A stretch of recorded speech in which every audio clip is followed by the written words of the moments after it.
His films have made over $13 billion worldwide. He has hung from airplanes at 30,000 feet. He has scaled the tallest building in the world with his bare hands. He has run faster, jumped higher, and taken more risks than almost any actor in history. But before all of that, he was just a scared little boy. A boy who couldn't read. A boy whose father beat him. A boy who moved 15 times in 14 years. A boy who had nothing except one dream. This is a real story of Tom Cruise. Thomas Cruise Maypother, who was born on July 3, 1962, in Syracuse, New York. From the very beginning, life was not kind to him.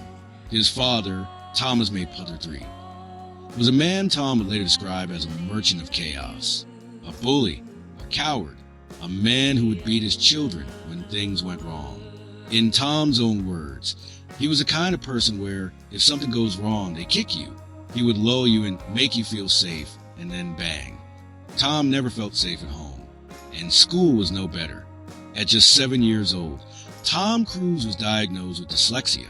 For most children, reading is simple, natural, effortless. For Tom, it was a nightmare. He described it himself. I would try to concentrate on what I was reading.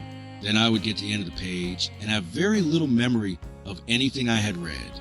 I would go blank, feel anxious, nervous, bored, frustrated, dumb. I would get angry. My legs would actually hurt when I was studying.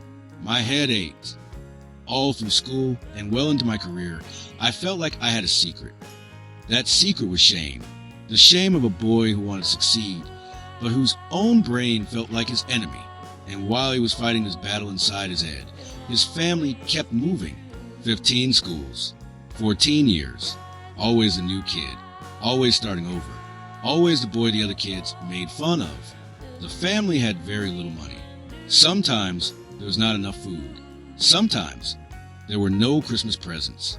So Tom Cruise, 8 years old, went door to door in his neighborhood with a lawnmower, $2 a lawn. He cleaned yards. He did whatever he could, not for himself, for his mother, for his sisters, for the family groceries. A child, carrying the weight of a grown man's responsibilities.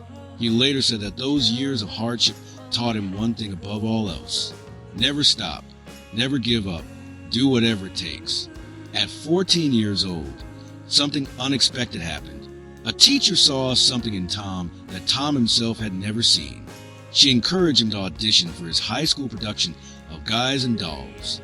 He did, and for the first time in his life, on that stage, Tom Cruise felt free. No bullies, no father, no shame, just performance, just energy, just pure, undeniable talent. He knew, in that moment, exactly what he wanted to do with his life. He wanted to be an actor, but first, he had one more detour. At 14, Tom seriously considered becoming a priest. He enrolled in Franciscan Seminary in Cincinnati on a Catholic scholarship, hoping to find peace, purpose, and belonging. 1 year later, his mother relocated again. The seminary dream was over, but the acting dream was just beginning. At 19 years old, Tom Cruise arrived in New York City with almost nothing. No money, no connections, no safety net. He gave himself 10 years to make it as an actor. He didn't need 10 years. His first small role came in 1981. A year later, he was noticed in Taps. By 1983, Risky Business made him a name. And then in 1986, everything changed. Top Gun, Tom Cruise as Pete Maverick Mitchell. Almost overnight, he became one of the biggest stars on the planet. But Tom was not satisfied. He was never satisfied. He pushed himself harder, learned harder, worked harder. For Born on the 4th of July, he spent months in a wheelchair to understand his character. For Mission Impossible, he insisted on doing every stunt himself. Not because he had to, because a boy who could not read, who had been told he was dumb, slow, worthless, needed to prove to himself that he could do anything, absolutely anything. Tom Cruise does not use stunt doubles. He hangs from the side of actual planes at takeoff. He scaled the Burj Khalifa, the tallest building in the world, by hand. He held his breath underwater for over 6 minutes for a single scene. He broke his ankle during a rooftop jump in London and kept running. Because the scene had to be perfect. Most people called it crazy, reckless, unnecessary. Tom called it necessary. Because every impossible thing he did on screen was a message to himself, to every bully who ever laughed at him, to every teacher who wrote him off, to his father. I am not done. I am not weak. I am not the boy you told me I was. As of 2026, Tom Cruise's films have grossed more than $13 billion worldwide. That makes him one of the highest grossing actors in the history of cinema. The Mission Impossible franchise alone has earned billions.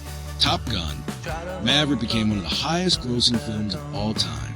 At 63 years old, he is still running, still jumping, still pushing limits that most 25-year-olds would not dare attempt. He once told a reporter, "I am going to make movies into my 80s, into my hundreds. I will never stop." And you believe him, because this is a man who has never, not once in his entire life, stopped. The same condition that made school a nightmare became his greatest strength. Because Tom Cruise could not read easily, he learned to listen differently. He learned to visualize, to feel, to embody. He learned to memorize lines not by reading them over and over, but by turning them into pictures in his mind. That same visual mind that made schoolwork impossible made him extraordinary on screen. The thing the world told him was his weakness was actually his superpower. He said himself, "I had to train myself to focus my attention. I became very visual and learned how to create mental images in order to comprehend what I read. I realized I could absolutely learn anything I wanted to learn. Anything." On July 3rd, 2026, Tom Cruise turned 64 years old. 64 years since a boy was born to poverty, raised by a violent father, told he was too broken to succeed. 64 years since the world decided what that boy would amount to. The world was wrong, because that boy, the one who mowed lawns at 8 years old, moved 15 times before he was 15, hid his dyslexia like a shameful secret. That boy became one of the greatest entertainers who ever lived. His story is not just about movies. It is about what happens when a person refuses, absolutely refuses, to accept the life the world tries to hand them. Happy birthday, Tom Cruise. You earned every single second of it.